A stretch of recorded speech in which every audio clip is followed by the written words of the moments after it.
الحمدللہ رب العالمین۔ بھائیوں دوستو، ایک آدمی نے یہ اشکال پیش کیا ہے، یہ اعتراض پیش کیا ہے کہ میں پہاڑ کو خدا مانتا ہوں، اگر کسی میں دم ہے تو پہاڑ کو ہٹا کر بتائے۔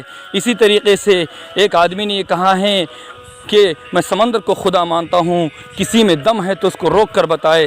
اسی طریقے سے اور ایک سوال کیا ہے کہ میں آگ کو اپنا خدا مانتا ہوں، اگر کسی میں دم ہے تو اس کو جلا کر بتائے۔ تو الغرض میرے دوستو، جتنی بڑی چیز تھی اتنا بڑا اس نے اپنا عقیدہ اور اپنا نظریہ بنا اور خدا ثابت کرنے لگے۔ تو ہمارا یہ جواب ہے کہ تیرا جو پہاڑ ہے، جس کو تو نے خدا مانا ہے، جس کی بلندی کی وجہ سے اور جس کی مضبوطی کی وجہ سے تو نے خدا مانا ہے، اس پہاڑ کو توڑنے والے ہم بندے ہیں، تو ہمارا رب کتنا بڑا ہوگا۔ دیکھو میرے بھائیوں، یہاں پر پہاڑ توڑے ہوئے ہیں، یہاں پر پہاڑوں کو کاٹا ہوا ہے۔ اسی طریقے سے تو نے جو کہا کہ میں آگ کو خدا مانتا ہوں، تیری آگ کے اوپر تو ہم الحمدللہ مسلمان گوشت پکاتے ہیں، اور تیری آگ کو ہم اپنے قبضے میں اور قدرت میں کر کے استعمال کرتے ہیں۔ ٹھیک اسی طریقے سے اس نے کہا کہ ہم سمندر کو خدا مانتے ہیں، سمندر کو خدا مانتے ہیں، تو ہم یہ کہتے ہیں کہ تیرے سمندر سے ہم اپنا استنجا اور اپنے گندے کپڑے صاف کرتے ہیں۔ اس لیے یہ سب خدا نہیں ہے، بلکہ خدا وحدہ لا شریک لہ ایک ہے، جو وہ الہکم الہ واحد لا الہ الا هو الرحمن الرحیم۔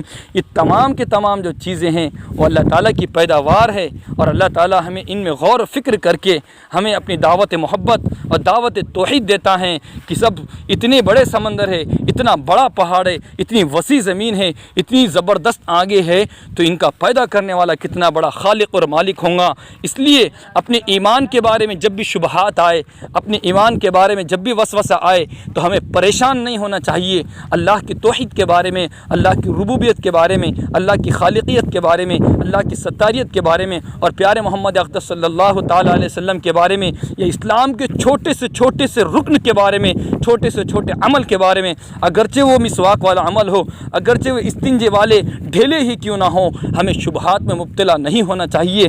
میں اور آپ جس دین حنیف کے، جس اسلام مقدس کے ماننے والے ہیں، وہ مضبوط عمارت پر اور مضبوط بنیادوں پر ٹکا ہوا ہے، ٹھہرا ہوا ہے۔ ہم اپنے ایمان کو متذبذب نہ کریں۔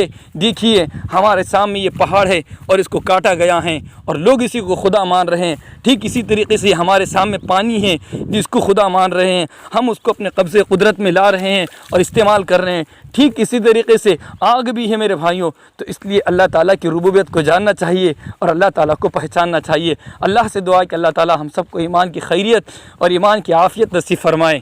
وما علینا الا البلاغ۔